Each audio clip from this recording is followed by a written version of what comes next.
students. This is Jayanthi.V from Social Department. Today we are going to see about History Unit 1, Outbreak of World War I and its Aftermath. இதில் நம்ம 1.3ல ஏ அதாவது first world வாரோட causes பார்த்துட்டோம், பியில் கோஸ் of the வார் பார்த்துட்டோம். இன்றைக்கி இந்த வீடியோவில் நம்ம 1.3ல சி பார்க்க போகிறோம். See the armistice and treaty of Versailles. Germany ultimately surrendered in November 1918. The armistice took effect from 11th November 1918. Germany was forced to accept harsh terms by the political situation at home with the abdication of the Kaiser William II. இன்றைக்கி 1.3ல சியில் நம்ம பார்க்க போகிறது போர் நிறுத்தமும் Versailles உடன்படிக்கையும் பற்றி தான் பார்க்க போகிறோம். சிறப்பான முயற்சிகளை செஞ்சிருந்தாலும் எதிர்த்து நிற்க இயலாத நிலையில் ஜெர்மனி லாஸ்ட்டாக 1918 நவம்பரில் சரணடைஞ்சுது. போர் நிறுத்தம் நவம்பர் 11 முதல் நடைமுறைக்கு வந்தபோது ஜெர்மானிய அரசர் கைசர் வில்லியம் பதவி விலகிட்டார். அதைத் தொடர்ந்து ஜெர்மனியில் ஏற்பட்ட அரசியல் நெருக்கடியின் காரணமாக ஜெர்மனி கடுமையான நிபந்தனைகளை ஒத்துக்கொள்ளும் கட்டாயம் ஏற்பட்டுச்சு. Paris piece conference in Paris. The Paris Conference opened in Paris in January 1919, 2 months after the signing of the armistice. Woodrow Wilson, USA, Lloyd George, Prime Minister of England, and Clement Chou, the Prime Minister of France, played a very important part in the deliberations. Faced with the threat of a renewed war, the German government was forced to agree to the terms. On 28 June 1919, the peace treaty was signed in the Hall of Mirrors at Versailles. Next நம்ம பார்க்க போகிறது Paris அமைதி மாநாடு.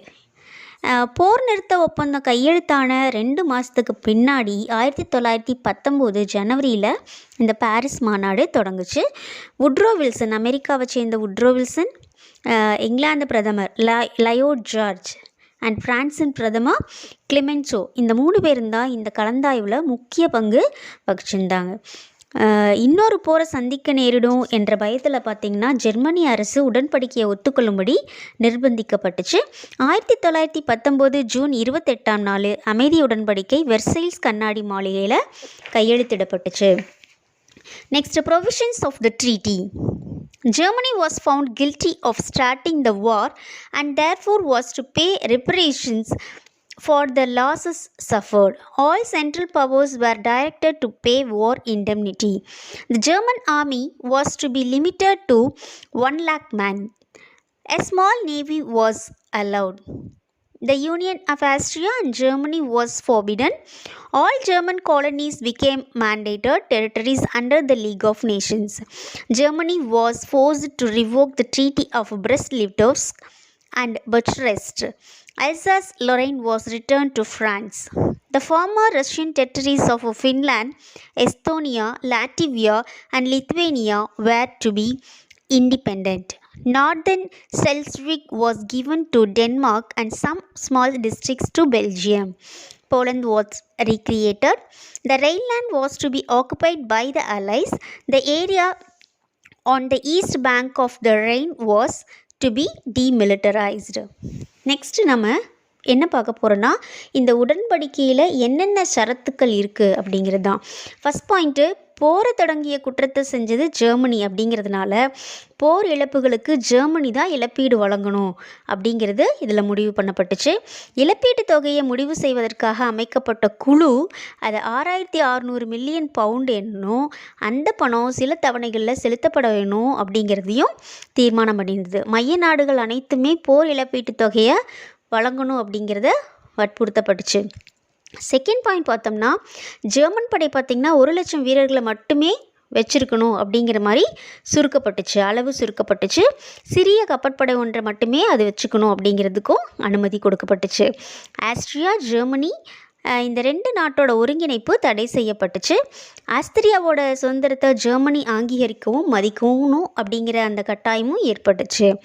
Next 4th point, ஜெர்மனியோட அனைத்து காலனிகளும் பன்னாட்டு சங்கத்தின் பாதுகாப்பு நாடுகளாக மாற்றப்பட்டுச்சு. 5th பாயிண்ட், ரஷ்யாவுடன் செய்து கொள்ளப்பட்ட பிரெஸ்ட் லிட்டோஸ்க் உடன்படிக்கையையும் பல்கேரியாவுடன் மேற்கொள்ளப்பட்ட புகாரெஸ்ட் உடன்படிக்கையையும் திரும்ப பெற்றுக்கணும் அப்படின்னு ஜெர்மனி வற்புறுத்தப்பட்டுச்சு. 6th பாயிண்ட், அல்சேஸ் லொரைன் பகுதிகள் பிரான்ஸுக்கு திருப்பி தரப்பட்டுச்சு. 7th பாயிண்ட், முன்னர் ரஷ்யாவின் பகுதிகளாக இருந்த ஃபின்லாந்து, எஸ்தோனியா, லாட்வியா, லித்துவேனியா இது எல்லாமே சுதந்திர நாடுகளாக செயல்படும் அப்படிங்கிற ஒரு அறிவிப்பும் வந்துச்சு. 8th பாயிண்ட், வடக்கு ஸ்லெஸ்விக்ஸ் டென்மார்க்குக்கும் சிறிய மாவட்டங்கள் பெல்ஜியத்துக்கும் வழங்கப்பட்டுச்சு. 9th பாயிண்ட், போலந்து மீண்டும் உருவாக்கப்பட்டுச்சு. 10th பாயிண்ட், நேச நாடுகளின் ஆக்கிரமிப்பின் கீழே ரெயின்லேண்ட் இருக்கும். ரெயின் நதியின் கிழக்கு கடற்கரை பகுதி அந்த படை நீக்கம் செய்யப்பட்ட பகுதியாக்கப்படும் அப்படிங்கிறது தான் இதில் கொடுத்துருக்காங்க. Next, fall out of the first world war. The first world war left a deep impact on European society and polity. Through conscription through air raids, the war had involved and affected far more of the population than in the past.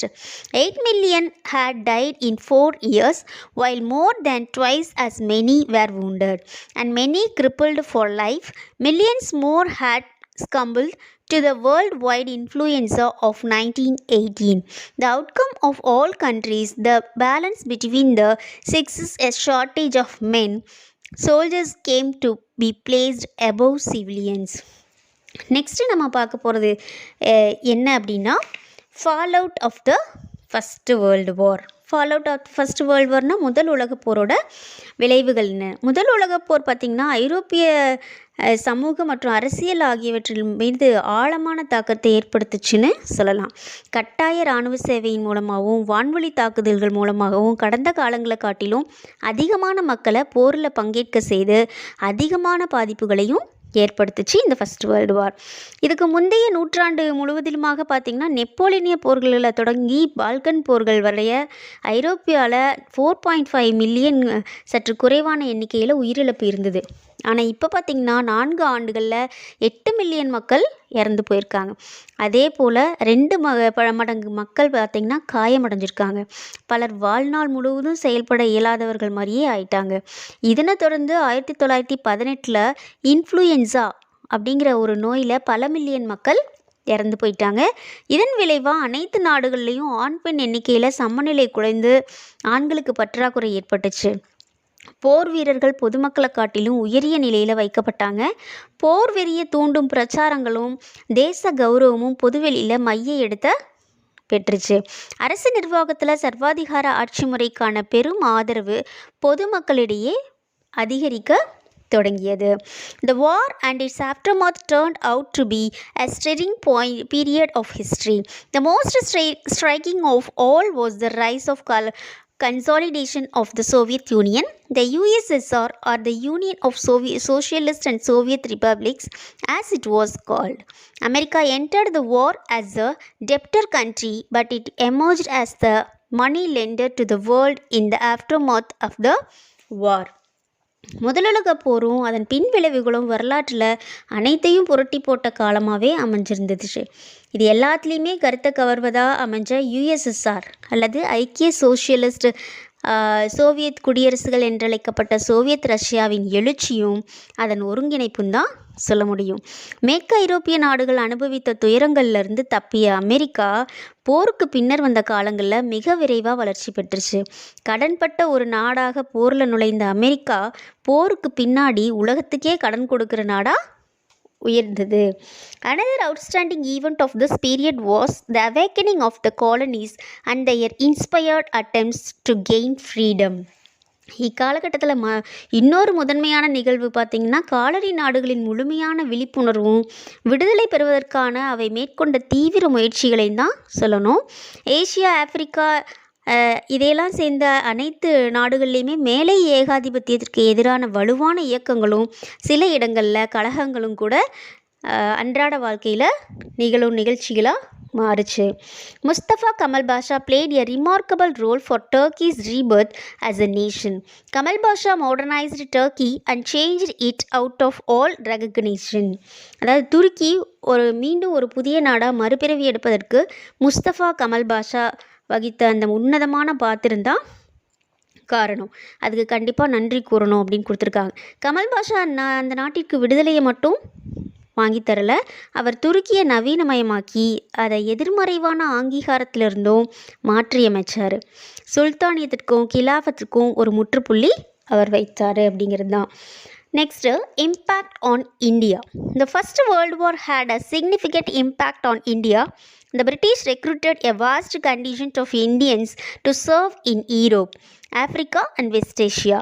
After the war, the soldiers came back with new ideas which had an impact on the Indian society. India contributed 230 million in cash and over 125 million in loans toward war expenses. India also sent war materials to the value 250 million. This caused enormous economic distress. There were grain riots as poor people looted shops. Towards the end of the war, India too suffered under the worldwide epidemic of influenza. The war conditions led to the rise of Home Rule movement in India. The Congress was reunited during the war. India and Indians had taken an active part in the war, believing that Britain would reward India's loyalty. But only disappointment was in store. Thus, the war had multiple effects on Indian society, economy, and polity.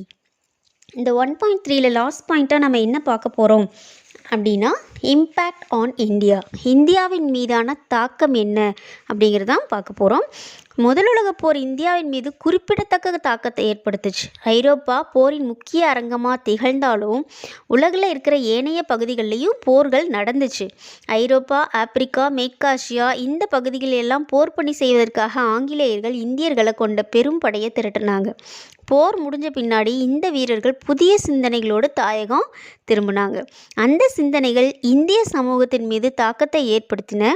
Bore செலவுகளுக்காக India 230 million பவுண்டுகளை ரொக்கமாகவும் 125 million பவுண்டுகளை கடனாகவும் வழங்குச்சு. மேலும் 250 million பவுண்டுகள் மதிப்புள்ள போர் முனைக்கு தேவையான பொருட்களையும் India அனுப்பி வச்சுது. இதன் விளைவாக இந்தியாவில் பெருமளவிலான பொருளாதார இன்னல்கள் ஏற்பட்டுச்சு. உணவு தானிய பற்றாக்குறையால் கலவரங்கள் ஏற்பட்டு ஏழை மக்கள் பார்த்திங்கன்னா கடையிலெல்லாம் போய் கொள்ளையடிக்க ஆரம்பித்தாங்க. போர் முடிவடையக்கூடிய அந்த தருவாயில் உலகம் முழுவதும் பரவிய விஷ காய்ச்சலால் இந்தியாவும் பெரும் துயரத்துக்கு உள்ளானது. போர் நிலைமைகள் இந்திய அரசியலில் தன்னாட்சி இயக்கம் உதயமாக வழிகோலியது. பிளவுபட்டிருந்த காங்கிரஸ் இயக்கம் போரின் போது மீண்டும் இணைஞ்சது.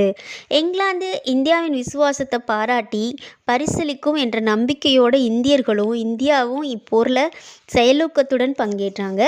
ஆனால் ஏமாற்றமே காத்திருந்துச்சு. இவ்வாறு முதலுலகப் போர் இந்திய சமூகம், பொருளாதாரம், அரசியல் ஆகியவற்றின் மேல் பல தாக்கங்களை ஏற்படுத்துச்சு. மீதியை நம்ம நெக்ஸ்ட் கிளாஸில் பார்க்கலாம். Thank you students.